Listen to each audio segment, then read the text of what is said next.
You love me like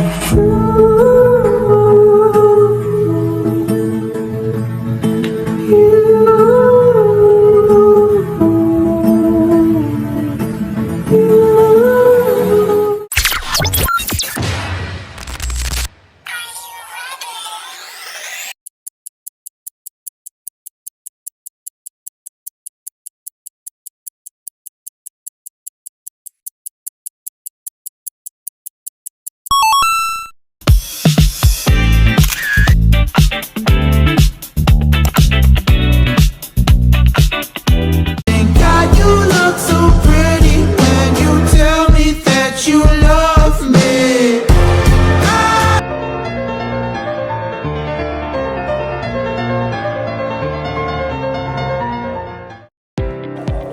Assalamualaikum warahmatullahi wabarakatuh. Saya Nabila Robiatul Najwa, Prodi Ilmu Al-Quran dan Tafsir UIN Madura semester 4. Pada kali ini, saya akan membahas tentang tikrar al-ayah. Sebelum kita membahas lebih lanjut, kita harus tahu apa itu pengertian tikrar al-ayah. Jadi, tikrar al-ayah ini berarti pengulangan ayat dalam Al-Quran. Pengulangan ini bukan tanpa alasan, tetapi memiliki tujuan tertentu, seperti menegaskan pesan, memperkuat makna, dan memudahkan manusia mengingat ajaran Allah. Pengulangan ayat atau kalimat dalam Al-Quran ini bukan karena berlebihan, tetapi merupakan gaya bahasa yang sengaja digunakan Allah agar pesannya lebih mudah dipahami dan dihayati. Adapun tujuan adanya tikrar al-ayah, dalam Al-Quran, pengulangan ayat memiliki beberapa fungsi penting, yaitu menegaskan makna agar pesan yang disampaikan semakin jelas, lalu memperkuat pesan sehingga lebih mudah diingat dan diamalkan, dan menarik perhatian pembaca atau pendengar terhadap hal yang penting, serta menunjukkan keindahan bahasa Al-Quran karena meskipun diulang, ayat tersebut tetap indah dan tidak membosankan. Jadi, tujuan pengulangan ayat bukan sekedar mengulang kata-kata, tetapi untuk menekankan pesan penting dan menunjukkan keindahan bahasa Al-Quran. Ada juga bentuk-bentuk tikrar. Dalam pembahasan kali ini dijelaskan ada dua bentuk utama. Yang pertama yaitu pengulangan lafaz atau kata-kata yang sama. Misalnya, kalimat yang diulang itu persis tanpa perubahan. Lalu yang kedua yaitu pengulangan makna. Pesan yang sama tetapi disampaikan dengan susunan kata yang berbeda atau dalam kisah yang berbeda.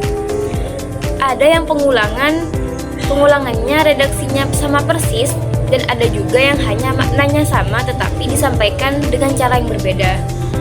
Contohnya ada pada surah Ar-Rahman pada ayat Fabi'ayyi ala'i rabbikuma tukadziban, yang artinya, maka nikmat Tuhanmu yang manakah yang kamu dustakan?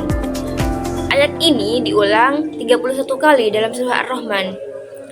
Setiap pengulangan ini muncul setelah Allah menyebutkan nikmat atau tanda kekuasaannya, sehingga manusia dan jin diajak terus bersyukur dan merenungkan karunia tersebut.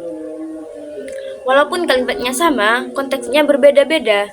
Setiap kali Allah menyebut nikmatnya, pertanyaan itu diulang agar kita sadar dan tidak mengingkari karunia-Nya. Contoh yang kedua ada pada surat Al-Mursalat pada ayat Bismillahirrahmanirrahim, Wailu yauma idzil lil mukadzibin, yang artinya celakalah pada hari itu bagi orang-orang yang mendustakan. Ayat ini diulang 10 kali. Tujuannya untuk memperingatkan manusia agar tidak mendustakan kebenaran dan agar ancaman Allah terasa lebih kuat dalam hati pembaca. Pengulangan ini berfungsi sebagai peringatan keras. Setiap selesai menjelaskan sesuatu peristiwa atau bukti kekuasaan Allah, ayat tersebut diulang agar manusia mengambil pelajaran.